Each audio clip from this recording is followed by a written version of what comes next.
হজের নিয়ে কিছু কথাবার্তা বলবো। আমাদের বাংলাদেশ সহ পৃথিবীর বিভিন্ন প্রান্ত থেকে আল্লাহর মেহমানরা আল্লাহর ঘরের দিকে রওনা হয়েছেন। ইসলামের অন্যতম একটি রোকন, ইসলামের অন্যতম একটি বিধান, এটি হচ্ছে হজ, যেটা মানবতার চরিত্রের পূর্ণতা এবং ইমানদারদের ইমানের বিকাশ, মানুষকে মুহসিন স্তরে আল্লাহর কাছে উন্নীত করার জন্য সবচেয়ে আল্লাহর প্রিয় আমলগুলির অন্যতম একটি হচ্ছে হজ। আজকে আমরা হজ নিয়ে কথা বলবো। তবে হজের তো ব্যাপক বিভিন্ন ধরনের কথা আছে। আমরা মূলত আজকে একজন হাজির হজের সফরে যে 5টি বুঝ বিশেষত দরকার, যে 5টি বুঝ যদি কোনো হাজি তার জীবনে অর্জন করে নিতে পারে, তাহলে সে একজন আল্লাহর কাছে সফল তথা মাবরুর তথা জান্নাতের ঘোষণাপ্রাপ্ত তথা সদ্য ভূমিষ্ঠ শিশু তুল্য এরকম একজন বান্দায় পরিগণিত হতে পারবে যদি তার মাঝে 5টি বুঝ থাকে।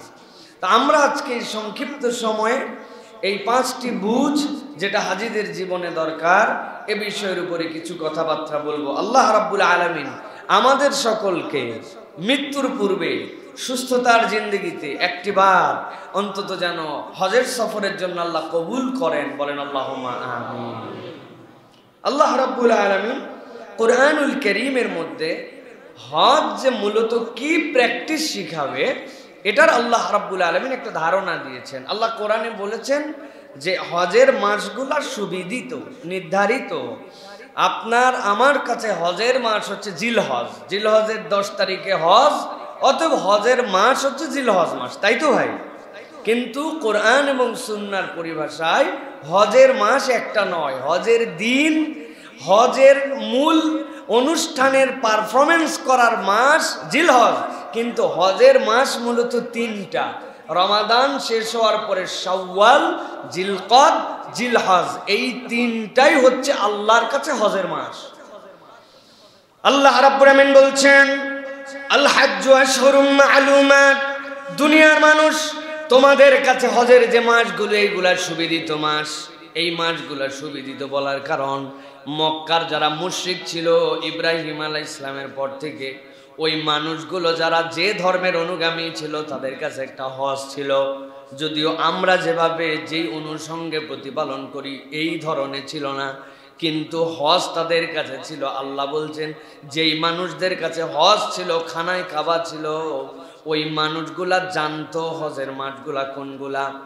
কিন্তু আল্লাহ রাব্বুল আমিন বলছেন ফামান ফারাদা ফিনাল হজ্জ, আল্লাহ রাব্বুল আমিন বলছেন তোমাদের মধ্যে থেকে যাদের উপরে হজ ফরজ হবে, যারা নিয়ত করবে আমরা হজের মাসে হজের সফরের উদ্দেশ্যে রওনা হব, আল্লাহ বলছেন আমি রব হিসাবে তাদের জন্য নির্ধারণ করে দিলাম হজের নিয়ত করলে হজের মাস সমূহের মধ্যে এই মানুষগুলার জন্য 3 ধরনের কাজকে আল্লাহ নিষিদ্ধ ঘোষণা করলেন। আল্লাহ রাব্বুল আমিন বলছেন ফালা রাফাসা ওয়ালা ফুসুকা ওয়ালা জিদালা ফিল হজ্জ। আল্লাহ রাব্বুল আমিন বলছেন তোমাদের জন্য 1 নম্বর দায়িত্ব, অশ্লীলতা তোমরা করতে পারবা না। 2 নম্বরে তোমাদের জন্য দায়িত্ব হচ্ছে কোনো পাপাচার তোমাদের জীবনে থাকবে না। আর 3 নম্বর ওয়ালা জিদালা ফিল হজ, হজের মাসসমূহের মধ্যে তোমাদের জীবনে যেন ঝগড়াঝাটি না থাকে। প্রশ্ন কখনো হৃদয়ের মধ্যে এরকম উদ্ধৃত হয়েছে কিনা একটু ভেবে দেখেন তো। গুনাহ করা, পাপাচার করা, বেহায়াপনা করা, ঝগড়া বিবাদ করা সব সময়ের জন্যই তো নিষিদ্ধ। তাহলে রব্বুল আলামিন কেন এটার সাথে হজকে সংশ্লিষ্ট করলেন? কেবল হজকেই সংশ্লিষ্ট করেন নাই, আল্লাহ কেন তার আগে বলে নিলেন হজের মাসগুলাও তো তোমাদের কাছে পরিচিত। আল্লাহ রব্বুল আমিন মূলত বুঝাতে চান তামাম উম্মতকে, ও বান্দা তোমাদের জীবনে এই কাজগুলা সর্বসময়ের জন্য ঘৃণিত, সর্বসময়ের জন্যই তোমাদের জন্য আল্লাহর কাছে এই কাজগুলো অপছন্দনীয়। কিন্তু দুনিয়ার মানুষ হাজার প্রচেষ্টা করার পরেও তার জীবনে টুকটাক অশ্লীলতা, টুকটাক অনাচার, টুকটাক তাদের জীবনের মধ্যে ঝগড়াঝাটি লেগেই থাকবে, কিন্তু আল্লাহর কোনো বান্দা যখন হজের নিয়ত করবে আর হজের এই 3 মাসকে তার জীবনে আলাদাভাবে সে একটা প্যাকেজ হিসাবে গ্রহণ করে নিয়ে আলাদা একটা কার্যক্রম গ্রহণ করে যখন ওই বান্দা এই 3টা দোষ থেকে নিজেকে মুক্ত রাখার অভ্যাসে নিযুক্ত হবে, আল্লাহ ওই বান্দার জীবনটাকে পবিত্র বানায় দিবেন। প্রত্যেক মানুষ তার জীবনের সাথে সম্পৃক্ত যে দিন, ওই দিনগুলোকে আল্লাহ রাব্বুল আলামিন তার জীবনের ধর্মীয় বিধান এবং তার এই প্রতিপালনের দ্বারা মানুষের মর্যাদাকে আল্লাহ রাব্বুল আলামিন 4টা গ্রেডের মধ্যে মূলত দেখতে চান। বান্দা আল্লাহর প্রতি ঈমান এনে ফেলছে, ওই বান্দার নিজের পরিচয় দিচ্ছে আমি মুমিন, কিন্তু ওই বান্দা আল্লাহর বিধান যা নির্দেশ তাই পালন করে, আল্লাহ যা মানা করেছেন ত্যাগ করে, আল্লাহর কাছে মাথা নোয়াই দিছে, ওই বান্দা মুসলিম। কিন্তু আল্লাহ ওই বান্দাকে রমাদান দিয়া, কোরআন দিয়ে আল্লাহ বলেন না এইটুকুই মুমিন মুসলিম নয়, আমি আমার বান্দাকে মুত্তাকি হিসাবে দেখতে যাই। কিন্তু আল্লাহর মুত্তাকি বান্দারা যখন আল্লাহর কাছে আরো প্রিয় বান্দা, আল্লাহর কাছে সৎ কাজের প্রতিযোগিতায় নিমজ্জিত হয়ে নিজের স্ট্যান্ডার্ডকে সর্বোত্তম সর্বোচ্চতে নিয়ে যেতে চায়, আল্লাহ বলেন আমার ওই বান্দাগুলাকে তখন আমি মুহসিন হিসাবে দেখতে চাই। আর হজ যদি কেউ না করে, প্রকৃত মুহসিন হওয়া ওই বান্দার দ্বারা সম্ভব নয়। এই জন্য আল্লাহ রাব্বুল আলামিন বলছেন, ও দুনিয়ার মানুষ, আমি আল্লাহ রাব্বুল আলামিন তোমাদের ব্যাপারে জানায় রাখলাম, ওয়া মা তাফআলু মিন খাইরি ইয়ালামুল্লাহ। এই দুনিয়ার মানুষ, তুমি যতটুকু ভালো করো না কেন, কেউ সেটা দেখেছে আর কেউ সেটা দেখে নাই। দুনিয়ার কেউ স্বীকৃতি দিয়েছে, আবার দুনিয়ার কেউ স্বীকৃতি দেয় নাই। এত ভালো কাজ করলাম, কোন রকম পুরস্কার তো আমার আমলনামায় জুটলো না। কত ল্যামস্যাম মানুষজন কিছু করতে না করতে সরকারের সাথে সম্পর্ক থাকার জন্য, অমুক তমুকের তেলবাজি করার জন্য বিরাট বড় বড় পুরস্কার পায় না ভাই? কি পুরস্কার? পুরস্কারের নাম হচ্ছে উনি শুদ্ধ ব্যক্তি। শুদ্ধ ব্যক্তি উনি। শুদ্ধ ব্যক্তি মানে কি? অন্যদের শুদ্ধির সাথে তিনি হচ্ছে আইডল। কিন্তু যখন তার সম্পদের বিবরণ খোঁজা যায়, তখন দেখা যায় বাংলাদেশে তার থেকে বড় দুর্নীতিগ্রস্ত লোক আর নাই। এরকম লোকের নাম না বললেও আপনারা বুঝতে পারেন। বুঝেন নাকি ভাই? আমার আল্লাহ রাব্বুল আলামিন এই জন্য বলছেন, ওয়া মা তাফআলু মিন খাইরি ইয়ালামুল্লাহ ওয়া তাযাওয়াদু ফাইন্না খায়রাজ যাদিত তাকওয়া।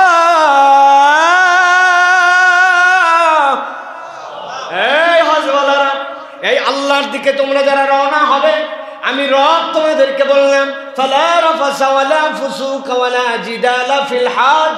হজের সফরের মধ্যে তোমার জন্য কোনো পাপাচার থাকবে না, অন্যায় থাকবে না, ঝগড়া থাকবে না। তুমি তো পাথেয় সংগ্রহ করবে, এখন ব্যাগ গোছাচ্ছ তুমি 2 সেট ইহরামের কাপড়, 2টা লুঙ্গি, 2টা জামা, প্লেট, প্রয়োজনীয় ঔষধ, এমনকি চশমার পিছনে চশমা যেন পড়ে না যায়, ফিতা, ভাত যেন ভালো করে খাইতে পারি, আচার, শুকনা মরিচ, কোনো আইটেম বাদ নাই। বান্দার সবগুলা ব্যাগের মধ্যে ভরাইছে। স্যান্ডেল যদি একটা হারায় যায়, কোথায় খুঁজতে যাব? 2 জোড়া স্যান্ডেল নিছে। স্যান্ডেল যেন অন্য কারো গায়ের মধ্যে লাগে, বিরক্ত না হয়। হারামের ভিতরে যেন পানি না পড়ে, স্যান্ডেল কার মধ্যে ঢুকাবে তার ব্যাগও নিছে। আল্লাহ বলছেন, নেও বান্দা তাজাওয়াদু, আমি আল্লাহ তোমাকে দায়িত্ব দিলাম পাথেয় সংগ্রহ করো। তবে রব বলছেন, ফা ইন্না খায়রাজ যাদিত তাকওয়া। দুনিয়ার এই পাথেয় যতই সংগ্রহ করো, যতগুলো জিনিস যাই নাও না কেন, সবচেয়ে বেশি যেইটা সংগ্রহ করে নিয়ে যাও, ওইটা হচ্ছে রবের ভীতি। আল্লাহর তাকওয়া যার জীবনে আছে, আল্লাহ বলছেন তার থেকে বড় সম্বল আর তার জীবনে কিছু নাই। সুবহানাল্লাহ। আল্লাহ রাব্বুল আলামিনের পরে বলছেন, ওয়াত্তাকুনি ইয়া উলিল আলবাব। তোমার যদি জ্ঞান থাকে, তুমি যদি বুদ্ধিমানদের মধ্যে অন্তর্ভুক্ত হও, আমি রব তোমার জন্য বললাম তুমি আল্লাহকে ভয় করো, বাকি সব পাথেও আল্লাহ তোমাকে মিলায় দিবেন। সুবহানাল্লাহ। এই জন্য আমাদের এক স্যার ছিলেন, প্রফেসর ডক্টর আব্দুল্লাহিল বাকি স্যার বলতেন, যা নিছো ব্যাগে, এইগুলা সব তো 22 কেজির উপরে হওয়া চলবে না, 23 কেজি একটা ব্যাগ, এইটুকুই তোমার। কিন্তু বস্তাকে বস্তা অদৃশ্য একটা ব্যাগ থাকবে তোমার সাথে, যার ভিতরে আল্লাহ ভীতি, আল্লাহ ভয়, তাকওয়ার পথেও তোমাকে নিয়ে যেতে হবে। দুনিয়ার ব্যাগ অনেক সংগ্রহ করে নিয়ে যায়, কিন্তু তাকওয়া নিয়ে যায় না। ওই ব্যক্তির হজ অনেক সময় ওই জেদ্দা এয়ারপোর্টেই থেকে যায়। এই জন্য প্রিয় ভাইয়েরা, আল্লাহ রাব্বুল আলামিন আপনাকে আমাকে নির্দেশনা দিচ্ছেন, হজে যাও। এই জিনিসগুলি তোমার লাইফে যদি প্র্যাকটিস করে নিয়ে আসো, তাহলে রব তোমার জন্য এমন নিয়ামত দিবেন, যেই নিয়ামত তুমি আর কখনো কল্পনাও করতে পারবে না, যে রব তোমার জীবনে কিভাবে পরিবর্তন ঘটাইছেন। এই জন্য নবীজি বলছেন, কেউ যদি হজ করে ফালাম ইয়ারফুস ওয়ালাম ইয়াফসুক, এর ভিতরে রফাস করে না, এর মধ্যে ফিসক করে না, আল্লাহ নবী বলছেন সে যেন ফেরত আসলো তার ঘরে। মা যেদিন তাকে ভূমিষ্ঠ করেছিল, আমল নামায় গুনাও লেখার অ্যাকাউন্ট ছিল না, সওয়াবও লেখার অ্যাকাউন্ট ছিল না, আল্লাহ তাকে জিরো বানায়া, আল্লাহ সদ্য ভূমিষ্ঠ সন্তান তুল্য পবিত্র করে তাকে তার ঘরে ফেরত দিবেন। সুবহানাল্লাহ। পৃথিবীর একটা আমলও নাই, হজ হচ্ছে এমন আমল, আর একটা আমল নাই যা আপনার আমল নামাকে আল্লাহ জিরো বানায় দিবেন। সুবহানাল্লাহ। তার মায়ের পেটে যেদিন ভূমিষ্ঠ হয়েছিল, আল্লাহ এরকম করে দিয়েছেন। বয়স কত? 70। বয়স কত? 60। বয়স কত? 80। সুবহানাল্লাহ বিহামদিহি। অতএব হৃদয়ের মধ্যে এই স্বপ্ন লালন করা যে আল্লাহর ঘরে আমি হজ করতে যাব, এটা ইমানদার মাত্র তার ইমানের নমুনা। আমার টাকা নাই, আমার পয়সা নাই, আমার গরিব মানুষ, কবে হবে হজ বড় লোকদের? এটা ইমানদারের তবিয়ত নয়। ইমানদারের তবিয়ত আমি হজ করব, দেনেওয়ালা আল্লাহ। আল্লাহ যদি নেওয়ার ব্যবস্থা করে দেন, আমি চলে যাব। আপনার এই নিয়তের উপরে হজ না করেও যদি মারা যান, আল্লাহ চাইলে আপনাকে হজের সওয়াব দিয়ে দিতে পারেন। সুবহানাল্লাহ। এই উম্মতের না এটা সৌভাগ্য, আর তো কোনো উম্মতের সৌভাগ্য এটা ছিল না। আগামী শুক্রবার আসিতেছে পূরবী সিনেমা হলে, রূপালী পর্দায়। চিন্তা করছেন যা আছে কপালে, যে বিজ্ঞাপন না দেখে আমি কোনো উপায় নাই, দেখবো আগামী শুক্রবার সিনেমা। আল্লাহর কি কাম, বৃহস্পতিবার বাজার করতে যাইয়ে আপনার ঠ্যাঙ্গের মধ্যে এক রিক্সাওয়ালা দিছে ধাক্কা, চিতর হয়ে পড়ে কোমরে ব্যথা, শুয়ে আছেন ঘরের মধ্যে। কোমর ঠিক থাকলে কিন্তু আপনি যাইতেন সিনেমা হলে, কিন্তু কোমরের ব্যথায় যেতে পারেন নাই। আপনি যে গত শুক্রবার নিয়ত করছেন আর এই শুক্রবার যান নাই, আপনার এক চুলো গুনাহ আপনার আমল নামায় লেখা হয় নাই, বরং আল্লাহ আপনারা বাঁচায় দিয়েছে। কিন্তু আজকের দিনে নিয়ত করছেন, আল্লাহ আমার উপরে হজ ফরজ হলেই আমি হজ করব। কোনোদিন হজ করতে পারেন নাই, কিন্তু এই নিয়ত করার কারণে যতদিন দুনিয়ায় বেঁচে ছিলেন, আল্লাহ আপনার ওই নিয়তের একটা সওয়াব আপনার আমল নামায় দিয়েছেন। সুবহানাল্লাহ। এটা উম্মতে মুহাম্মদের বৈশিষ্ট্য। উম্মতে মুহাম্মদের অনেকগুলো বৈশিষ্ট্যের মধ্যে এটা একটা। আরেকটা, উম্মতে মুহাম্মাদিকে আল্লাহ সমূলে ধ্বংস করে দিবেন না। আল্লাহ রাসূলুল্লাহ সাল্লাল্লাহু আলাইহি ওয়াসাল্লামের এই ফজলে আল্লাহ উম্মতে মুহাম্মাদিকে সমূলে ধ্বংস করবেন না, এটাও আল্লাহ রাব্বুল আলামিনের দেওয়া একটা নিয়ামত। অতএব প্রিয় ভাইয়েরা, হৃদয়ে হজের ভালোবাসা লালন করতে হবে, হৃদয় এটাকে ধারণ করতে হবে। কতদিন গল্প বলেছি আমি আমাদের মহল্লায়। হ্যাঁ, আব্দুর রব নামে একজন ছিল, গরিব মানুষ, বেচারির 2 ফ্যামিলি, অনেকগুলা বাচ্চা কাচ্চা, দিন আনে দিন খায়। এরপরে অসুস্থ হয়ে গেল, মানুষের কাছে চেয়ে নিত যে ভাই আমাকে একটু সহযোগিতা করেন। কিন্তু এই হতদরিদ্র মানুষটা চালাক ফকির ছিল, যার কাছে যাই চাইতো, একটু বড় লোক দেখলে তার কাছে বলতো যে ভাই আপাতত 50টা টাকা দেন, আর সুযোগ পাইলে আমার একটু হজে পাঠায়েন ভাই। এরকম বলতেই থাকে, ওর অভ্যাস এইটা, যারে তারে বলে। একটু গাড়িওয়ালার কাছে ভিক্ষা দেখছে, গাড়িওয়ালাকে বলবে আমার একটুখানি হজে পাঠায়েন ভাই। এই মিসকিন যে একদিন ভিক্ষা না করলে তার পরিবার চলে না, সেই লোকটাকে আল্লাহ রাব্বুল আলামিন এমন কবুল করছেন। একজন বলছে দুনিয়ার কত ফকির ভিক্ষা করলো আমার কাছে, জীবনে কোনোদিন কেউ বলেনি আমাকে হজে পাঠান। এই তোর পাসপোর্ট আছে? বলছে না। আমার অফিসে আসিস, পাসপোর্ট করায়া 2 বার হজে গেছে।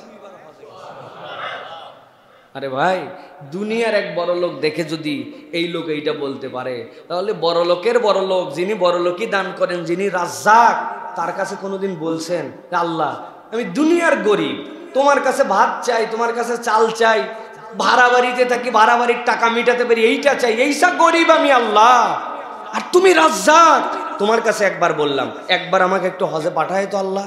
আল্লাহর কাছে যদি বলার মতো বলা যায়, রব যে কিভাবে দিতে পারেন এটা দুনিয়ার কেউ জানে না, ঠিক কিনা? আল্লাহ যেন আমাদেরকে এই বুঝটা দান করেন, বলেন আল্লাহুম্মা আমিন।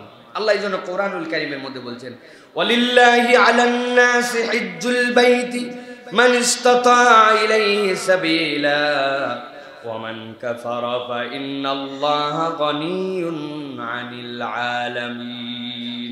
আল্লাহ বলছেন আল্লাহর ঘরে যাওয়ার মতো যদি তোমার তৌফিক হয়ে যায়, তোমার যদি নিজের যে সময়টুকু হজের সফরে থাকবা ওই সময়টুকুতে তোমার পরিবার চালানোর মতো তোমার আয়ত্তের মধ্যে যদি খরচ দেওয়ার মতো থাকে, আর যদি তুমি আল্লাহর ঘর পর্যন্ত পৌঁছাতে পারো, ফেরা নয়, আল্লাহ বলছেন যদি পৌঁছাতে পারো, আল্লাহ বলছেন আমি রব তোমার জন্য দায়িত্ব দিলাম, আল্লাহর ঘরে যাওয়া এবং হজ করা তোমার উপরে ফরজ।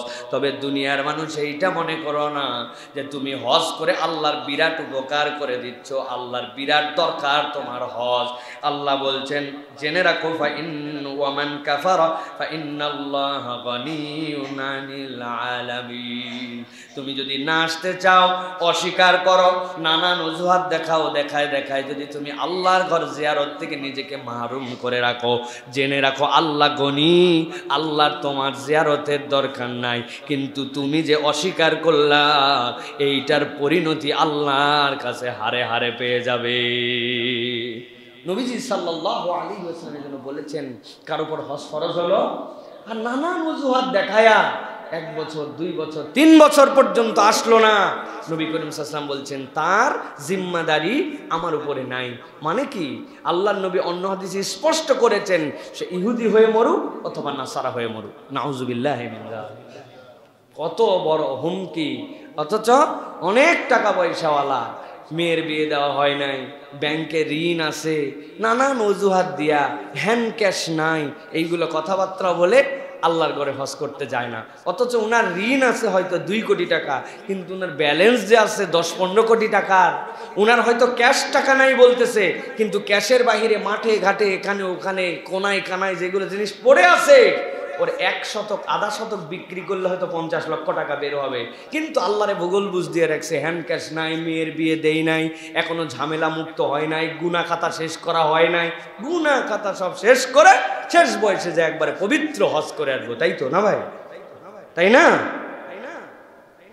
আমি যখন ছোটবেলায় হজে যাই, ধরেন যে আজ থেকে প্রায় 23 বছর আগে, কত ছোট ছিলাম আমি, হজে যাচ্ছি, এয়ারপোর্টে আমাকে একজন মুরব্বী এসে জিজ্ঞাসা করছে তুমি হজে যাচ্ছ? বললাম জি হজে যাচ্ছি।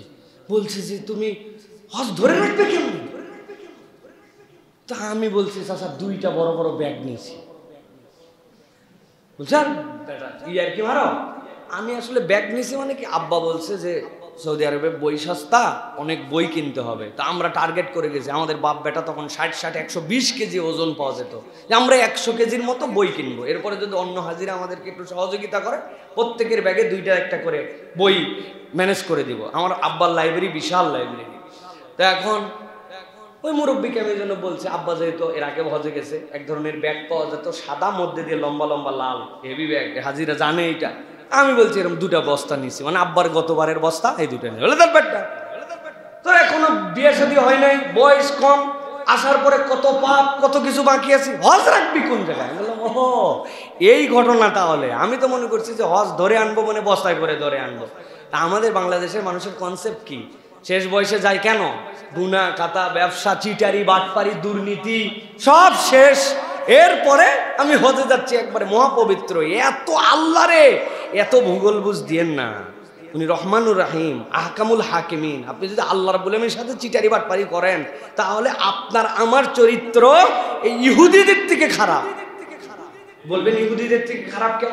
ওরা নবীদেরকে বিভিন্ন কারণে কষ্ট দিত, ধোঁকা দিত। নবী বলছেন চলো আমালিকার বিরুদ্ধে যুদ্ধ করে আমরা এখন বাইতুল মুকাদ্দাসকে উদ্ধার করি, আর ওই বাইতুল মুকাদ্দাসের পাশেই প্রচুর পরিমাণ ফল ফসল হয়, তোমরা না বলছো যে আমাদের এই খাবার ভাল লাগে না, চলো ওইখান থেকে আল্লাহ খাবার দিবেন। ওরা মুসা আলাইহিস সালামকে বলছে, ও খাওয়ারও চাইছিলাম, সবই চাইছিলাম, কিন্তু যুদ্ধ করে জিতা লাগবে, এত দূর আমাদের সময় নাই, তুমি আর তোমার আল্লাহ যায় যুদ্ধ করো, যুদ্ধ যখন জিতে যাবে আমাদের খবর দিও, আমরা চলে আসবো।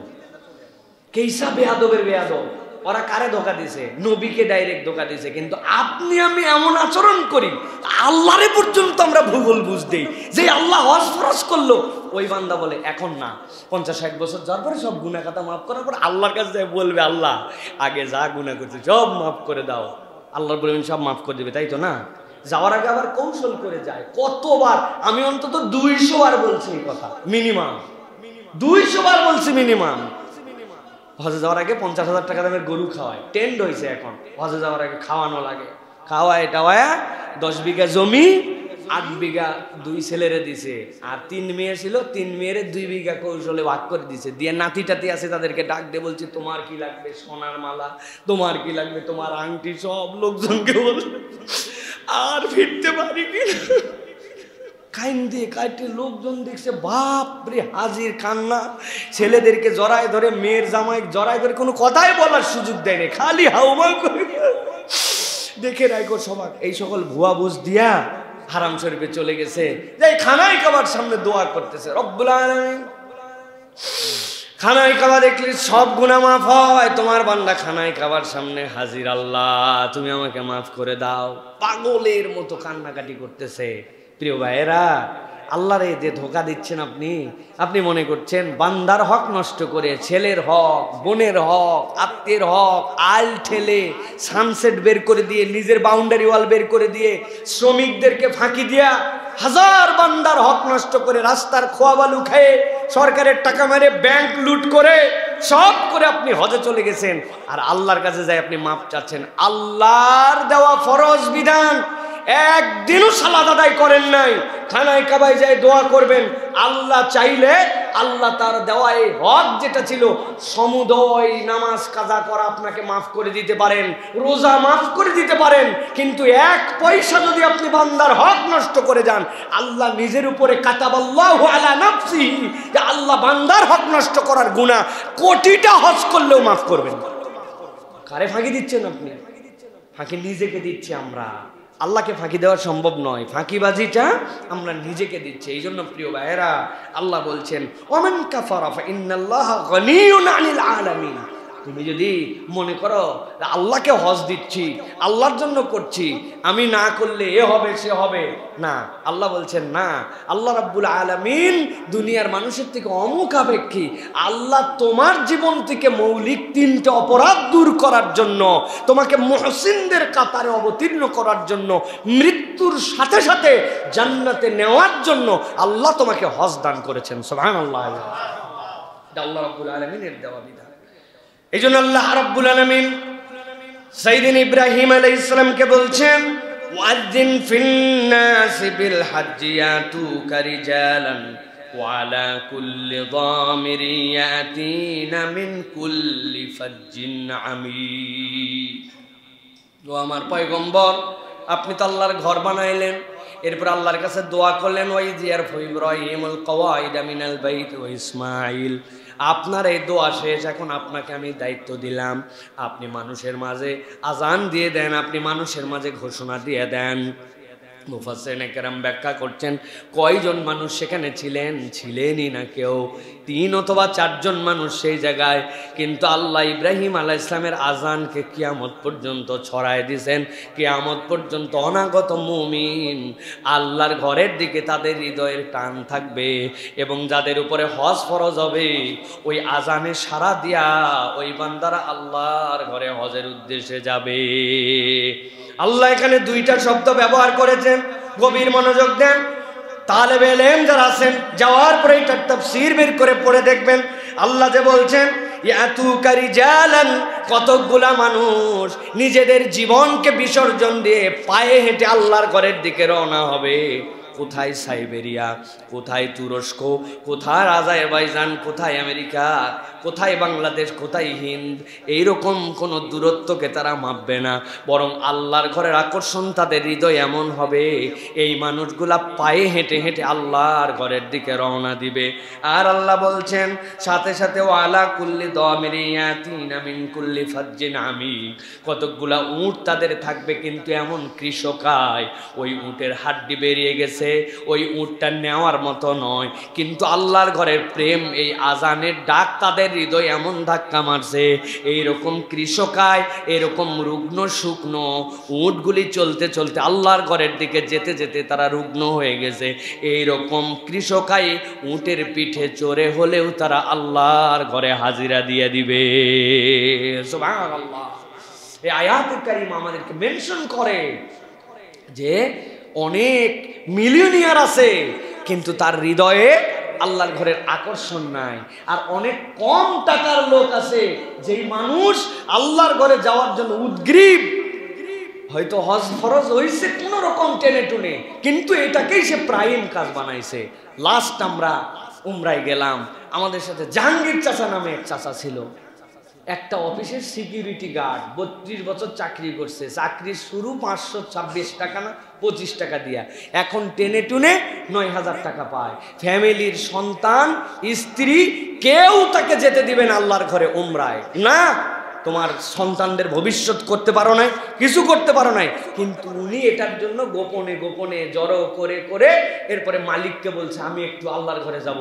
ওই মালিকও চিন্তা করছে দুনিয়ায় কত আমার কর্মচারী, কেউ বললো না, আর আমার এই গার্ড, নাইট গার্ড, সে আল্লাহর ঘরে যাবে, তারাও কিছু হেল্প করছে।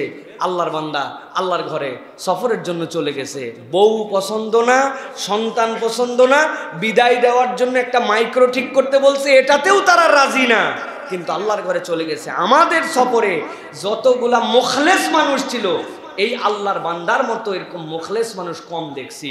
হারাম শরীফের নিচে তাওয়াফ করা তার একটা রেস্ট্রিকশনের মধ্যে আনছে। বিধান কি? বিধান হচ্ছে উমরাকারীদের জন্য এটা তো ফরজ, নফল তো তাওয়াফ, অতএব মাতাফের মাঠটাতে কেবল তারাই যাবে যাদের গায়ের মধ্যে উমরার ইহরাম থাকবে, এর বাইরে কাউকে ঢুকতে দেয় না। তারা সাধ্যের মধ্যে এটা প্রোটেস্ট করে, মেয়েদের জন্য উন্মুক্ত, কিন্তু ছেলেদের জন্য। কিন্তু ওই মুরব্বী খানিকক্ষণ পর ঘুরে এসে বলতো আজকে 3টা তাওয়াফ করলাম, আজকে 2টা করলাম। কিরে বাবা, উপর দিয়ে একটা তাওয়াফ করতে আমাদের রোজা থেকে পায়ের অবস্থা খারাপ, আপনি এত তাওয়াফ করেন? উপরে না তো, তো নিচেই গেছি। তো নিচে গেলে না এরামের কাপড় ছাড়া ধরে? কই আমাকে তো ধরলো না, আমি গেলাম, বড় করে ঢুকেও ঠেকালোও না, এই জন্য আমি চলে গেছি। হৃদয়ের মধ্যে আবেগ, ইখলাস, খুলুসিয়াত এইগুলা থাকলে রব এরকম অনেক দয়া করেন। এইগুলা আমি সাইফুল্লাহর চোখে বহু দেখা আছে, বহু, একবার 2বার তো রব্বুল আলামিন আমাকে এই গোলামকে আল্লাহ রাব্বুল আলামিন সেখানে নেন নাই, তো এই জন্য আমি এইগুলা জানি। কত হিস্ট্রি আমার লাইফে আছে। এক লোক গেছিল একবার আমার সাথে হজে, এই লোক হচ্ছে টিপসই দেওয়া হাজি, টিপসই দেওয়া হজে গেছে। বুঝেন তাহলে লেখাপড়ার কি যোগ্যতা? বিরাট যোগ্যতা তো না? টিপসই দেওয়া হাজি, বহুদিন আগের কথা বলছি। এখন এই লোককে নিয়ে খুব পেরেশানি, না পড়া জানে না কিছু জানে, কোথায় হারায় যায় কি হয়। আমি একটা ছোট বাটন মোবাইল কিনে দিয়ে গলার মধ্যে বেল্ট দিয়ে ওইটা দিছি, আর শিখাইছি সবুজ বাটন রিসিভ, লাল কাটা। আপনার লালের সাথে কোনো সম্পর্ক নাই, কেউ কল দিলে খালি সবুজটাতে রিসিভ করবে না। সকলের কাছে তার নাম্বার লিখে দিছি যে ভাই এই লোক হারালে কিন্তু বিরাট বিপদ। মুজদালেফা, আরাফা, সব জায়গা ভয়ঙ্কর জায়গা। আরাফা পর্যন্ত টনটাইট, সবসময় আমার সাথে ফলো করে থাকে। মুজদালেফায় আসছি, আসার পর রাত্রেবেলা মুজদালেফার উপরে আবার হচ্ছে সোডিয়াম লাইট। সব দুনিয়ার মানুষ একরকম দেখতে, এমনিই তো একে তো এহরামের কাপড়, 2 নম্বর কোনো তাবু নাই, 3 নম্বর সোডিয়াম লাইটের নিচে সব মানুষের চেহারা এক হয়ে যায়, সাদা লাল কালো নাই। উনি এসে সুন্দর করে আমরা একটা জায়গা নিয়েছি, খানিকক্ষণ পরে বলছে যে বাবা আমি একটু প্রস্রাব করতে যাব। যান, ডানে একটা বাথরুম, বামে একটা, মধ্যে এরকম জায়গায় জায়গা নিছি, মধ্যে পতাকা উঁচাই দিছি, এটা দেখবেন, আর কাগজপত্র সবই তো আছে, সাথে একজন লোককেও দিছি। আল্লাহর কি কাম, উনি চলে গেছে। আরে সেই লোক কই? নাই নাই নাই নাই। চিন্তা করলাম নাই তাই কি, কল দেই, কল দিলে তো ওনার সাথে অন্তত ইয়ে আছে। যেই কল দিছি দেখি আমার পাশেই মোবাইল বাজে। উনি বাথরুমে যাওয়ার সময় ওনার যত যন্ত্রপাতি ছিল সব গলার থেকে নামায় ওখানে রেখে উপরের কাপড়টা পর্যন্ত রেখে গেছে। নাই তো নাই, আর মুজদালিফায় লোক খুঁজে পাইলাম না, টেনশন। এই অবস্থায় মিনায় পরের দিন আমরা গেছি, এরপরে জামারায় পাথর নিক্ষেপ করতে যাব। বিশ্বাস করেন, কোনো বানানো কথা বলছি না। এই মেম্বারে বসে মিনার তাঁবুতে আমরা বসে আছি, জামারায় আমাদের পাথর নিক্ষেপ করার শিডিউল দিছে, আমরা পাথর নিক্ষেপ করতে যাব। অনেকক্ষণ পরে দেখি মিনার তাঁবুর এরকম দরজা যে কাপড়ের মতো করে ঝুলানো, যেটা ফায়ার রেসিস্ট করা, ওইখানে এসে মুখ ঢুকাই দিয়ে বলতেছে, এটা কি আব্দুল্লাহ সাইফুল্লাহ তাঁবু নাকি? আমি দেখি আরে এটা তো সেই লোক। আমি তো জড়াই করছি, দৌড়ায় যাই, লোকজন বলছে আপনি কোথায়? পুরা আমাদের 300 জন লোক আপনাকে নিয়ে পেরেছান। বলছে আমি তো হারাইনি বাবা। বলে হারাননি মানে? আপনি আসলেন কিভাবে এই জায়গায়? আমাদের মিনার তাবু খুঁজে আসতে আসতে অবস্থা খারাপ, আর আপনি হারান নাই? আব্দুল্লাহ সাইফুল্লাহ সবাই চেনে এই জায়গায়। আমি একজনকে বললাম, আমার যিনি মোয়াল্লেম, উনার চুল লম্বা লম্বা, বাংলাদেশি, উনার তাবুটা কোন দিক? আমাকে পুলিশরা বলে এদিক যায়, এদিক যায়, এদিক যায়। ভাই সৌদি আরবের পুলিশ বাংলা বোঝে তো না? আব্দুল্লাহ সাইফুল্লাহকে তো চেনে না, লম্বা চুলওয়ালা একমাত্র আমি, তাই তো নাকি? আহা, ওই লোকের ইখলাস, ঈমান, ওই লোকের বিশ্বাস, ও বাংলায় বলছে। আমার ধারণা আল্লাহ ওর ভিতরে এমন আল্লাহর জন্য নিবেদিত প্রাণ ছিলেন, আল্লাহর মেহমান যেন কষ্ট না পায়, আল্লাহ হয়তো ফেরেশতা দিয়া তাকে তার তাঁবুর মধ্যে পৌঁছায় দিয়েছে। হাজার হাজার এরকম নজির আছে অনেক হাজের জীবনে। এটা কি আল্লাহ এই জন্য বলছেন, তাজাওয়াদু ফা ইন্না খায়রা যাদিত তাকওয়া। আল্লাহ ভীতি অন্তরের মধ্যে না। হজ করতে যাচ্ছি নাম কামায়ের জন্য, হজ করতে যাচ্ছি হাজি বলবে মানুষ, হজ করতে যাচ্ছি টাকা পয়সা হয়েছে, হজ না করলে সম্মান থাকে, লোকে কি বলবে, আশপাশে সব বাড়ির লোক হজে চলে গেল, আমি এখনো গেলাম না। এইগুলা জীবনে কখনো হজের নিয়ত হতে পারে না। হজের নিয়ত হবে আল্লাহর জন্য যাচ্ছি, গুনাহ মাফ করার জন্য যাচ্ছি। রফাস, ফুসুক, জিদাল, এই 3 অপরাধ মানবীয় চরিত্র থেকে মুক্ত করে আল্লাহর কাছে মুহসিন বান্দা হওয়ার জন্য যাচ্ছি। বান্দা যখন স্পষ্ট নিয়ত করে আমিত্ব বিসর্জন দেওয়ার জন্য যাচ্ছে, আল্লাহ ওই বান্দাকে পূর্ণ হাজি বানায়া, বেগুনা বানায়া, জান্নাতের ঘোষণা দিয়া তার বাড়িতে পৌঁছায় দেয়। সুবহানাল্লাহ। এটা হচ্ছে হজ। অতএব হজে যাওয়ার নিয়ত পরিশুদ্ধ করে বলতে হবে। প্রিয় ভাইয়েরা, আল্লাহ রাব্বুল আমিন আমাদেরকে বোঝার তৌফিক দান করেন। নবীজি সাল্লাল্লাহু আলাইহি ওয়াসাল্লামের কাছে জিজ্ঞাসা করা হয়েছে, আইয়ুল আমালি আফদাল ইয়া রাসূলুল্লাহ? নবীজি বলেছেন, আল ঈমানু বিল্লাহ। ক্বালা সুম্মা মান? ক্বালা আল জিহাদু ফি সাবিলিল্লাহ। ক্বালা সুম্মা মান? ক্বালা আল হাজ্জু মাবরুর লিল্লাহ। 1 নম্বর উত্তম আমল আল্লাহর জন্য ঈমান আনা। এর থেকে উত্তম কোনো আমল নাই। ঈমানদারের ঈমানের থেকে দামি আর কিচ্ছু নাই। সুম্মা মান? قال النبي صلى الله عليه وسلم الجهاد في سبيل الله, আল্লাহর রাস্তায় জিহাদ করা। قال ثم ماذا? قال حج مبرور, যে হজটা মাবরুর হজ, এর থেকে বড় স্ট্যান্ডার্ড আমল আর নাই। ইসলামের 3 নম্বর সম্মানিত আমলের নাম হজ। সুবহানাল্লাহ। অতএব এইটা পারফর্ম করা, এইটাকে কবুলিয়াতের জায়গায় নিয়ে যাওয়া এত সহজ নয়। এই জন্য আয়েশা সিদ্দিকা রাদিয়াল্লাহু তাআলা আনহার কাছে নবীজি বলছেন, তোমার হজে খরচ যত, সওয়াব তত, কষ্ট যত, কবুলিয়াতের কাছাকাছি যাওয়ার সম্ভাবনা তত। কলান নবী সাল্লাল্লাহু আলাইহি সাল্লাম, নবীজি বলছেন এই কথা। হজ মানে আরামের সফর। হজ ইজ এ স্ট্যান্ডার্ড ট্যুরিজম। কি? হজ নট এ ট্যুরিজম। কোন হোটেলে থাকবেন, কি খাবেন, সাইড ভিউ কি হবে, কোথাতে কোথায় যাবেন, হজ নট লাইক দ্যাট। কিন্তু এখনকার পৃথিবীতে হজ একটা ট্যুরিজম হয়ে গেছে, ঠিক না ভাই? ট্যুর না, হজ তো তাকওয়ার সফর। হজ তো আপনার ইমানের পাথেও সংগ্রহ করার সফর। তাহলে সেটা আপনি ট্যুরিজম বানান কোন হিসাবে? আল্লাহ রাব্বুল আমিন আমাদেরকে বোঝার তৌফিক দান করেন। আমি 2-3টা বিষয় এবার একটু সংক্ষিপ্তভাবে, এখানে হয়তো কম লোক আছেন, কিন্তু আমাদের এই কথা তো কোটি মানুষের কাছে পৌঁছায়, এটা যেন সকলের উপকারে লাগে, এই জন্য কিছু কথা আপনাদের কাছে বলতে চাই। প্রিয় ভাইয়েরা, গভীর মনোযোগের সাথে খেয়াল করেন। 1 নম্বর, মাবরুর হজ। নবীজি বলছেন যে এইটা ইসলামের 3 নম্বর শ্রেষ্ঠ আমল। কয় নম্বর? 1 নম্বর ঈমান বিল্লাহ, বলেন। 2 নম্বর জিহাদ ফি সাবিলিল্লাহ। 2 নম্বর কি? 3 নম্বর কি? হজ্জাম মাবরুর। এখন জিজ্ঞাসা হচ্ছে, মাবরুর হজ কাকে বলে? যেই কাজ করলে আমার হজটা মাবরুর হবে, এটা তো ডেফিনেশন জানতে হবে। মাবরুর হজ কাকে বলে?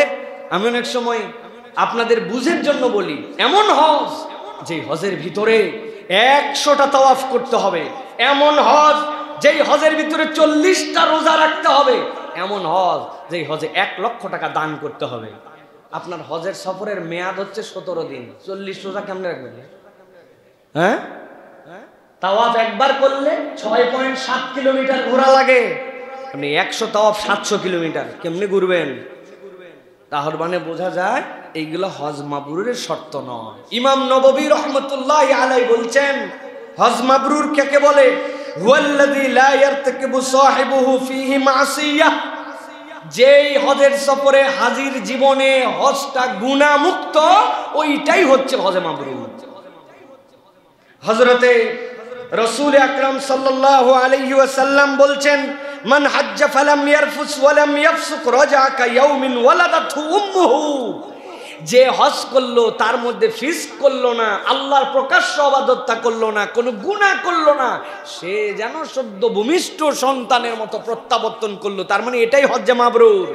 কিন্তু নবী করিম সাল্লাল্লাহু আলাইহি ওয়াসাল্লাম বলছেন হজ মাবরুরের বুঝটা তোমরা ভালো করে বুঝে নাও, যেই হজের মধ্যে 100 উমরা, 100 তাওয়াফ, 1 লক্ষ টাকা দান, অনেকগুলি রোজা, 5-7 খতম কোরআন শরীফ, এইগুলো হয়তো তুমি কিছুই করতে পারবে না, কিন্তু আমি নবী তোমাদের জন্য সহজ করে দিলাম। নবী করিম সাল্লাল্লাহু আলাইহি ওয়াসাল্লাম বলছেন বিররুল হজ্জি ইতআমুত তুআম ওয়া তাইয়িবুল কালাম, কারো হজের সফরে যদি অপর ভাইকে খাওয়ানোর অভ্যাস হয় আর তার মুখ দিয়ে যদি নরম কথা বের হওয়ার অভ্যাস হয়, নরম কথা বলে, সুন্দর কথা বলে, আর মানুষকে খাওয়ানোর মেন্টালিটি নেয়, ওই বান্দা 10টা তাওয়াফ করতে পারে নাই, 1 খতম কোরআন শরীফ শেষ করতে পারে নাই, ওই বান্দা হয়তো নফল অনেকগুলি আমল সেখানে করতে পারে নাই, 1000 টাকা খরচ করতে পারে নাই, কিন্তু এই 2 আমলের কারণে আল্লাহ তার জীবনে হজ মাবরুর নসিব করায় দিবেন। সুবহানাল্লাহ। সম্মানিত আল্লাহর ঘরের মেহমানরা, অথবা যারা আমরা যাব গিয়ে পৌঁছাইছি, অনেকেই ভাববেন এ আবার কেমন কাজ, মানুষকে খাওয়ানো আর হাসি মুখে কথা বলা, এটা কোনো ব্যাপার হলো নাকি? বিরাট ব্যাপার, বিরাট ব্যাপার। হজের সফরে যে গেছেন, হজের সফরে আপনার মন ভালো থাকে না, হজের সফরে যাওয়ার পরে বিভিন্ন কিছুর না পাওয়াতে আপনার তবিয়ত তেমন হয়, হাজী সাহেবের মুখ যেন গোমরা হয়ে যায়, হাজী মুখ দিয়ে সুন্দর কথাই বলতে পারে না, মানুষের প্রতি বিরক্তি, মানুষের প্রতি খেদ, মানুষের প্রতি এমন ধরনের কথা বলে যেটা বাংলাদেশে থাকতেও ওই মানুষ বলতো না। উদাহরণ, একজন লোক তার সাথী হারায় আসছে, একজন লোক তার চাবি খুঁজে পাচ্ছে না, একজন লোক স্বামী স্ত্রী গেছিল, বউটা কেমন করে জানি তার সাতছাড়া হয়ে গেছে, এসে বলছে ভাই আপনার ভাবিকে খুঁজে পাচ্ছি না। পাবেনই না তো, চলাফেরা শিখছেন, নিয়ম কানুন জানেন না কিছু, দুইজন দুই দিকে চলেন, আগেই বলছিলাম এরকম করেন, এই করেন, সেই করেন। ওই লোক তো ঘাবড়াই গেছে, কার কাছে সান্ত্বনা নিতে আইছি, সে তো উল্টা দেখি বিষাক্ত সাপ। প্রত্যেক হাজির তবিয়ত এরকম হয়ে যায়, অথচ কথাটা অন্যরকম হতে পারতো।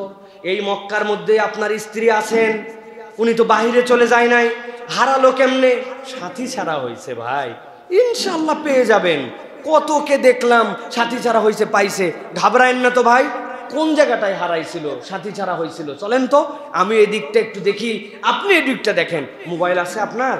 আপনারটা নাই, আমার বইয়ের কাছে। আহা, নাম্বার মুখস্থ, হ্যাঁ লিখে রাখছি, দেন তো, আমার মোবাইলে ব্যালেন্স আছে। আপনি একটু কল করার জন্য বের করলেন, একটু কাঁধে হাত দিয়ে একটু সান্ত্বনা দিলেন, একটু বললেন ইনশাল্লাহ পেয়ে যাবে। এটাও একটা বলা, ওটাও একটা বলা। হাজি বেশিরভাগ ওইটা বলে, এইটা বলার তবিয়ত তার মেন্টালিটি থেকে উঠে যায়। অথচ এইটুকু বললে আল্লাহ নবী বলছেন সে তার মাবরুর হজের দিকে আগায় গেল। সুবহানাল্লাহ। খাওয়ানো বাঙালি সহ পুরা হাজিদের তবিয়ত খালি হাত পাতা, যেখানে যা পাবে খালি খালি ধাবড়ায় যায় নেওয়ার জন্য। এক ভ্যানওয়ালা ফল বিক্রি করতেছে 5 রিয়াল, আলা খামসা, আলা খামসা, আলা খামসা। ওর কাছে আছে 2টা কলা, একটা আপেল আর একটা মালটা দিয়ে একটা প্যাকেট বানাইছে, বানায় বিক্রি করতেছে। এখন প্যাকেট শেষ, খোলা মাল বাকিগুলা প্যাকেটে ভরবে। হাজি চারিদিকে জড়ো হয়ে আছে, 5 রিয়াল করে কিনবে। ওই লোক বলছে সবর করো তোমরা, আমি একটু কিস নিয়ে আসি। কিস মানে পলিথিন, পলিথিন নিতে গেছে, এদিকে কোন একজন হাজি আছে পাশে বলে দিছে সাবিল সাবিল সাবিল। বলা মাত্র লোকজন খামসায়া ও ট্রাকের পিছনে যা মাল ছিল 5 মিনিটে সব নিয়ে চলে গেছে। ও পলিথিন নিয়ে এসে মাথা ধরে বসে পড়ছে, দেখে হাজিল সাবিল বলে তার সব মাল নিয়ে চলে গেছে। না রে ভাই, খালি আপনি নিবেন কেন? নবীজি বলছেন ইতামুত তাআম, একটা খেজুর আছে অর্ধেক করে ডানের জনকে দিবেন, বামের জনকে দিবেন। এক গ্লাস জমজমের পানি খেয়ে আসছেন, সাথে 2 গ্লাস পানি নিয়ে আসছেন। হাজী সাহেব আপনি একটু খান।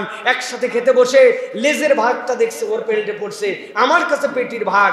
ওই বেচারি মাছই খেতে পারে না, তার মধ্যে লেজ সবচেয়ে কাঁটা। আপনি বলছেন আমি লেজ খাইতে পারি, মাথা খাইতে পারি, পেটি খাইতে পারি, লেজটা দেন তো আমার এই জায়গায়। না না না লাগবে না। আরে মিয়া দেন লেজ। টেনে তুলে নিজের পেটিটা ওখানে দিয়ে দিছে। অন্তরের তামান্না কি? উনি লেজ খেতে পারে না, পেটি খেতে পারে। উনার খাবারও আছে, আমারটা আছে, জাস্ট একটু এক্সচেঞ্জ করে নিছে। খেজুর একটাই আছে, অর্ধেক করে নিছে। একটু মানুষকে খাওয়ানোর জন্য 10, 20, 50 রিয়াল আলাদা বাজেট করে নিছে। নবী করিম সাল্লাল্লাহু আলাইহি ওয়াসাল্লাম বলছেন বিররুল হাজ ইতামুত তাআম ওয়া তিবুল কালাম। ওই ব্যক্তির জীবনে মানুষকে খাওয়ানোর মেন্টালিটি যুক্ত হয়েছে আর সুন্দর করে কথা বলতে শিখছে। আল্লাহ তার হজকে মাবরুর বানায়া তার আমলনামায় জান্নাত লিখে দিবে। সুবহানাল্লাহ। কিন্তু হজের সফরে গেলে অনেক কিছু করার মেন্টালিটি। আসার পরে গল্প দেয় বহু কষ্ট, 30টা তাওয়াফ করছি, 2 খতম কোরআন শরীফ, মঙ্গল সোম রোজা বাদ দেই নাই। কিন্তু ওই লোকটা ভিজা গামছা নিয়ে এসে খেয়াল করে নাই, চাপাচাপি বেড, বাথরুম বেড়ে উনার পাশেই বিছনায় ছিল, বিছনার মধ্যে গামছাটা ভিজা রেখে দিয়ে বেচারি লুঙ্গি টুঙ্গি পড়ছে। এই ফাঁকে গামছার ভিজাতে উনার চাদরটা একটু ভিজে গেছে। বেচারি আইসে, চেনেন হুঁশ আছে? হুঁশ আছে? হজে আসার সময় তো হুঁশ বাড়িতে রেখে আসছেন। বাপরে পিকআপ!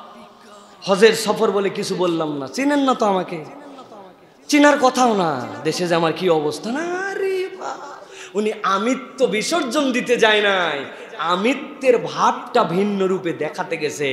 আপনার এই হজ রুম পার হয় না, মক্কা পার হতে অনেক দেরি আছে। পরিবর্তন হতে হবে প্রিয় ভাইরা। এই জন্য কোন হজটা আমার আমিত্ব বিসর্জনের, মাবরুর হজের, এটা আপনাকে ফিল থেকে নিতে হবে। আল্লাহ আমাদেরকে একটা মাবরুর হজ আদায় করার তৌফিক দান করেন। এরপরে যেটা বলেছিলাম, হজের সফর 5টি বুঝের সাথে সম্পৃক্ত। এই 5টি বুঝ যার জীবনের সাথে সম্পৃক্ত, হজের সফর তার অনন্য। এর 1 নম্বর রাগ কন্ট্রোল করা, 2 নম্বর মাশকুর হালত অর্জন করা, 3 নম্বর মাবরুর গুণগুণ সম্পন্ন হজ করা, 4 নম্বর তালবিয়ার দাওয়াতকে হৃদয়ের মধ্যে বুঝে নেওয়া, 5 নম্বর নিদর্শন দেখে অনুভব জাগ্রত করা। মোটা দাগে শুনলে মনে হবে কিছু না, কিন্তু একটু ব্যাখ্যা করলে 5 মিনিট বুঝবেন। 1 নম্বর রাগ কন্ট্রোল করা। হজের সফর রাগের সফর। শয়তান এমন ভাবে আমাদেরকে রাগান্বিত করায়, বান্দা নিজেও অবাক হয়, দেশে থাকতে এত রাগ ছিল না, এখন এত রাগ কেন? আমি আমার ভাষায় বলি, কোনো একজন লোক বাজার করতে গেছে, পকেটের মধ্যে তার 2000 টাকা, পিছু লাগছে একটা তার বাটপার। খানিকক্ষণ পরে দেখছে আরেকজনের কাছে যে আরে 2000 না, এর পকেটের মধ্যে তো 50,000 টাকার ব্যান্ডিল। বুদ্ধিমান চোর হলে 2000 ছেড়ে 50,000-এর পিছনে ঘুরবে। আগে মারতো ব্লেড, এখন প্রয়োজনে চাকু মারবে। কেননা 50,000 টাকাতে ধরা খায়ও যে মায়ের, 2000 টাকাতেও কাছাকাছি মায়ের। অতএব চুরি করে জিততে চাইলে 50,000-এর পিছনে যাবে। হজের সাথে উদাহরণের মিল কি, রাগের সাথে উদাহরণের মিল কি? এক বান্দা নামাজ কাজা করছে, এক বান্দা রোজাতে গাফলতি করছে, আল্লাহর হুকুমে গাফলতি করছে। ওই বান্দার জীবনে শয়তান পরিশ্রম করে করে জাহান্নামের কাছে নিছে। কিন্তু আল্লাহ বলছেন ওই বান্দা যখন হজের সফরে আসছে, ও যদি একবার হজটা মাবরুর করতে পারে, একবার কবুল করতে পারে, একবার আরাফাত থেকে যদি আশহাদু আল্লা ইলাহা ইল্লাল্লাহ সাক্ষ্য দিয়ে বের হতে পারে, জাহান্নামে যাওয়া বান্দা আমি তো জান্নাতে নিব। এ তো এতদিন চেষ্টা করে করে খুচরা আইটেমে গেছিল, আর এখন তার পাইকারি লস। আল্লাহ তাকে ডাইরেক্ট জান্নাত দিবে। শয়তানের মাথা খারাপ। শয়তান ওই সময় হাজির পিছনে যেভাবে লাগে, দুনিয়ার কোনো মুসলমানের পিছনে ওইভাবে লাগে না। এই জন্য যেই লোক বাংলাদেশে নির্বিষ, ওই লোক হাজিতে গেলে 20 আর 20। প্রিয় ভাইয়েরা, ভালো করে বোঝার চেষ্টা করেন। ওই লোক যেই যে রেগে যাচ্ছে, কেন রাখতেছে? এর কারণ হাজী সাহেবকে ফজরের সময় আসে শয়তান আসতে করে আদর করে বলছে, ঘুমাও, পায়ে ব্যথা তোমার, গতকালকে তাওয়াফ করছো, এখন চলতে পারবে না, ঘুমাও। হাজী সাহেব ফজরের নামাজ জোহরের সময় পড়ে লাভ দিয়ে উঠছো। হাজী, আরে শয়তান ধোকা দিচ্ছে, দেশে নামাজ না পড়ি, আজকে নামাজ মিস করা যাবে না। ও লাভ দিয়ে উঠে নামাজে যায়, শয়তান ফেল। বাথরুমের মধ্যে উনার আগে একজন গোসল করে বাড়াইছে, কোমরের বেল্ট রাখা, খুলে দেখছে ডলার আর রিয়ালে ভরা। চিন্তা করছে আল্লাহ মিলাই দিছে, যাক হজের সফরে আসে এইগুলোতে খরচপাতি করব। শয়তান এই বোধ জাগ্রত করাতে পারবে না। কোনো হাজি চুরি করতে পারে না। ও নিজের গোসলের আগে গামছা বান্ধে বাইরে এসে বলবে, এই মিয়া হুশ করেন, এই ধরেন আপনার টাকা নেন, একটা পয়সা বের করবে না। শয়তান তাকে নামাজের ধোকা দিতে পারে না, চুরির ধোকা দিতে পারে না। এখন শয়তান হাজির পিছে লাগবে কোন দিক দিয়ে? রাগ করা। রাগলেন তো হারলেন। সুতরাং হাজি যে রাগ করে বুঝতে হবে হজ কবুলের আলামত। আপনি কন্ট্রোল করেন। 5টা কথা বলবো হাজি সাহেবদেরকে, রাগ কন্ট্রোল করেন। রাগ হবে, আপনি বুঝবেন আমাকে থামাতে হবে। শয়তান আবার আপনাকে এই বুঝো দিবে, সব জায়গায় থামতে হয় না, কত জায়গায় দেখাতে হয়। ওইটাও শয়তানের আরেকটা ইনজেকশন। ওখান থেকেও আপনাকে সতর্ক হতে হবে প্রিয় ভাইয়েরা। 2 নম্বর মাশকুর হালত, আপনার অন্তরে শুকরগুজারির হালত থাকতে হবে। লা ইন শাকারতুম লা আযীদান্নাকুম। আয়েশা সিদ্দিকা রাদিয়াল্লাহু তাআলা আনহাকে নবীজি বলছেন, তোমার হজের খরচ আর তোমার হজের কষ্ট তোমার হজ কবুল করায়।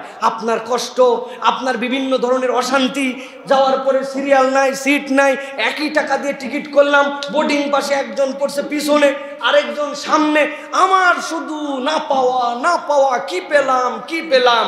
আপনি তাহলে আপনার হজকে এনজয় করতে পারবেন না। আপনার হজে আল্লাহর কৃতজ্ঞতায় থাকতে হবে। আল্লাহ, পৃথিবীতে এত কোটি মুসলমান, হাজার কোটি মানুষ, তার মধ্যে থেকে মুসলমান বানাইছো, তার মধ্যে থেকে ইমানদার বানাইছো, তার মধ্যে থেকে আমাকে তোমার ঘরে সফরে নিয়ে যাচ্ছ। আমার কি যোগ্যতা ছিল আল্লাহ? তুমি আমাকে না নিলে আমি কি করতে পারতাম? আমার টাকা আছে, কিন্তু আমার বাপ দাদা 14 গোষ্ঠী সব কিনে ফেলবে, এরকম টাকাওয়ালা লোক আছে, সে হজে যেতে পারছে না। আর মাইনরে কষ্ট, মাইনরে অপ্রাপ্তি কিচ্ছু নাই, আমি না আমার গুনাহ মাফ করতে যাচ্ছি। হালত তৈরি করা, এর নাম কি? মাশকুরের হালত। যার হৃদয়ে সবর আছে তার জীবনে মাশকুরের হালত আছে। এটা না থাকলে হবে না। আর এই কৃতজ্ঞতা হৃদয় কিভাবে আসবে? মাল্লাম ইয়াশকুরিন নাস লাম ইয়াশকুরিল্লাহ। কেউ আপনার কিঞ্চিত উপকার করলে আপনার তাকে উইশ করতে হবে, তাকে ধন্যবাদ দিতে হবে, সবসময় কৃতজ্ঞতার হালতে যেতে হবে। আপনার অন্তরে এটা আল্লাহ পয়দা করে দিবেন। এটা 2 নম্বর, খেয়াল রাখবেন। 3 নম্বরে সেটা হচ্ছে মাবরুর হজ অর্জন করা। মাবরুর হজ মানে কি? ওই যে বলেছি, 1 নম্বর গুনাহমুক্ত সফর, 2 নম্বর ফিক্স থাকবে না, 3 নম্বরে রফাস থাকবে না, আপনার জীবনে কোন অনাচার থাকবে না, আল্লাহর প্রকাশ্য অবাধ্যতা থাকবে না। হাজি হজও করতেছে, মাথার চুল নেড়া করার সাথে সাথে বলছে দাড়িটাও চাইছে দিয়ে নি। ফিস্ক বুঝে নাই, সে ফাসেক, সে বুঝে নাই এই ফিক্স তার জীবনে। হজের সফরে গেছে, অন্য সময় পর্দা পুশিদা যা ছিল এখন পর্দা উঠে গেছে। সব হাজিরা ভাই বোন, উনার বউ আমার মাহারেম, কিন্তু এখন টেনশন নাই। আপা বলে 10 জন লোক মহিলা আছে, উনি মুখ ফুলায় বলতেছে, ও সলিমের মা আসো। কিন্তু সলিমের মা দেখতেছে আরো 9টা কলিম কাহার কুদ্দুসের মাকে দেখে ফেলছে, তার সাথে ওনার কোনো সম্পর্ক। ফিস্ক, এটার থেকে আপনাকে বাঁচতে হবে। নবী করিম সাল্লাল্লাহু আলাইহি ওয়াসাল্লাম বলছেন, আর মাবরুর কি? ইতামুত তাআম ওয়া তিবুল কালাম। মানুষকে খাওয়ানোর মেন্টালিটি রাখতে হবে। সব সময় ফোর্স করে নিজেকে হাসি মুখটা ধরে রাখার চেষ্টা করতে হবে। মানুষের সাথে সদাচরণ করতে হবে, কেউ যেন আমার কথায়, আমার আচরণে, আমার ব্যবহারে কষ্ট না পায়। আর আলাদা বাজেট 100 রিয়াল এটা রাখছি আমি শুধু মানুষকে খাওয়ানোর জন্য। খালি আমি চাই খাবো? আমি না 1 কেজি খেজুর একদিন খাওয়াবো? আমি না আপেল কিনছি 5টা, কিনে টুকরা করে কেটে পিছনের ব্যাগে করে নিয়ে গেছি, আশপাশের লোককে খাওয়াইছি। আমার প্যাকেটের মধ্যে বিস্কুট আছে। আমি তো বাঙালি হিসাবে আরবের মানুষকে সারপ্রাইজ করে দেই। চানাচুর নিয়ে যাই, ওর মধ্যে সরিষার তেল নিয়ে যাই, মুড়ি নিয়ে যাই। এটা তো আরবের লোক চোখে দেখে নাই। ওরা ইফতারির সময় নানান কিছু খাওয়ায়, আর আমি 5 জন আমার সাথের লোকজন, ওই যে একজন বসে আছে কোনায়, আমার সাথের হাজি, এইগুলা সব আমরা ব্যাগের পিছনে করে পেঁয়াজি বেগুনি সব সুন্দর করে নিয়ে, একবারে তো ঢুকাতে দিবে না, সিস্টেম করে নিয়ে ওই যে জমজমের গ্লাস, ওইগুলাতে করে দিয়ে অর্ধেক গ্লাস করে 10 জনকে দেই। আমাদের ইফতার নেওয়ার জন্য গন্ডগোল লেগে যায় তখন, যে ভাই কত খেজুর আর টক দই খাবো, একটু ভাই মিল গিয়া, আজ মিল গিয়া। আরে খুশি পাকিস্তানি, ইন্ডিয়ান, ইন্দোনেশিয়ান, আফ্রিকান, এমনকি মরক্কোর লোক পর্যন্ত আমাদের জিলাপি আর আমাদের সোলামুড়ি খাইয়ে হাত তুলে দোয়া করছে, হাদা লাযীজুত তাআম।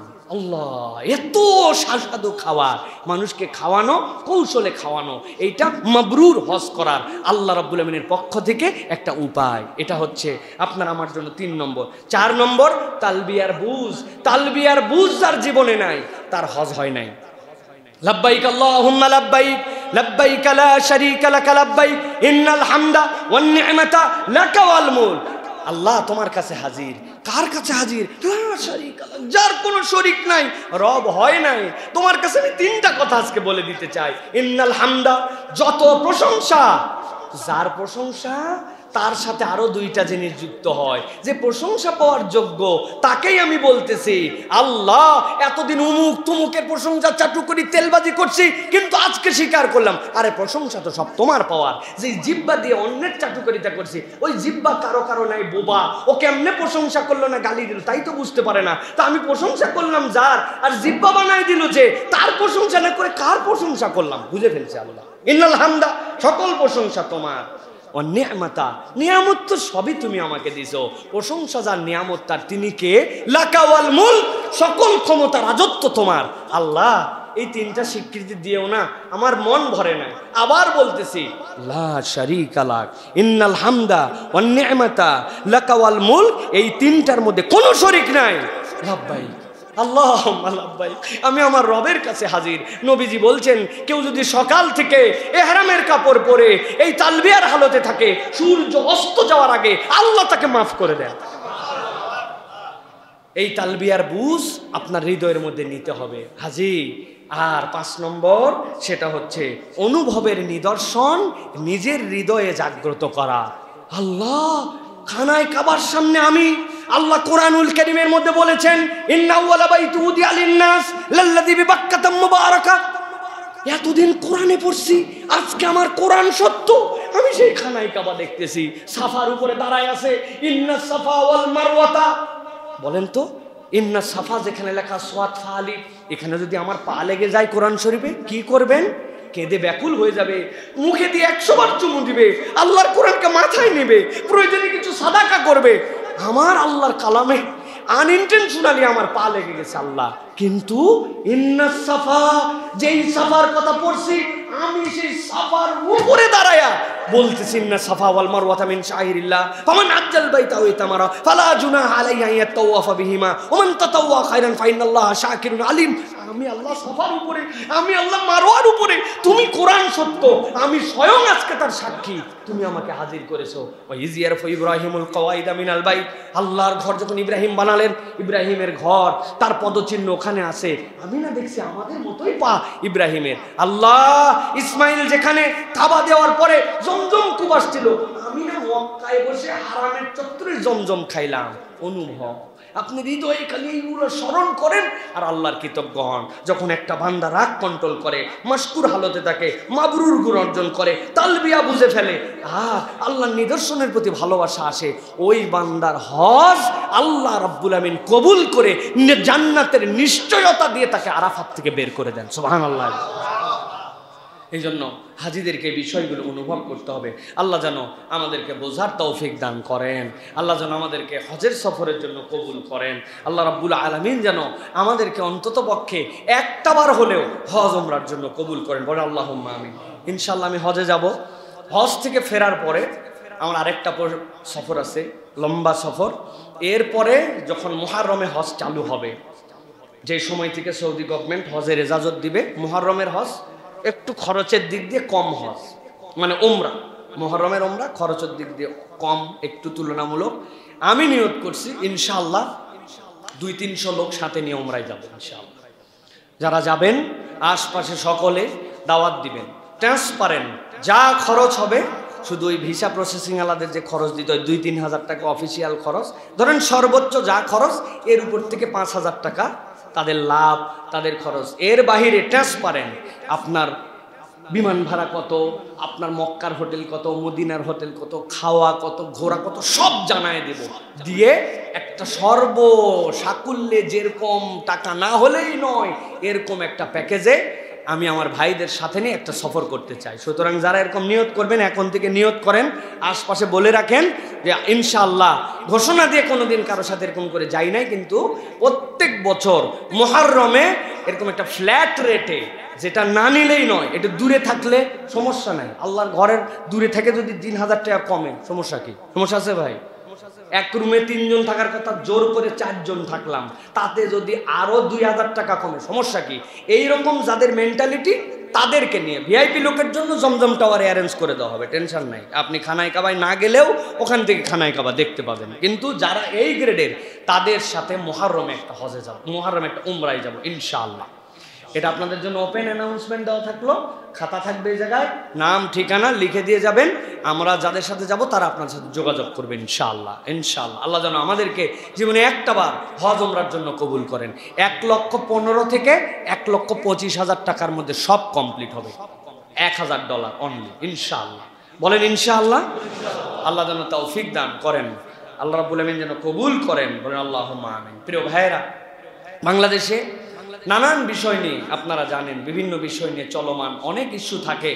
এর মধ্যে বর্তমান বাংলাদেশে একজন সুনামধন্য ব্যক্তিকে নিয়ে যে গালিগালাজ একটা শ্রেণী, তাদের যে বুঝের ভুল, এই ভুলকে বিভিন্ন ক্ষেত্রে তারা এটা প্রকাশ করতেছে। আমি শুধু ছোট্ট একটু একটা কথা আপনাদের কাছে বলতে চাই। এই বিষয় নিয়ে আমি বেশি কথা বলি নাই, অথবা কেন বলি না এই নিয়েও অনেকে বলছে যে আপনি বলেন না কেন। আমার নিজের কিছু কনসেপ্ট আছে, সেই কনসেপ্টের দিকে মনে হয়েছে যে বেশি কিছু এইগুলাতে বললে আরও কথাগুলি মনে হয় আমলে নেওয়া হয়, তো যাকে তাকে আমলে নেওয়ার তো আমাদের দরকার নাই, ঠিক কিনা ভাই? আমি একটা জিনিস শুধু বলবো যে তিনি যে বক্তব্যটি দিয়েছেন, এই বক্তব্যের 2 দিক দিয়ে অপব্যাখ্যা হচ্ছে।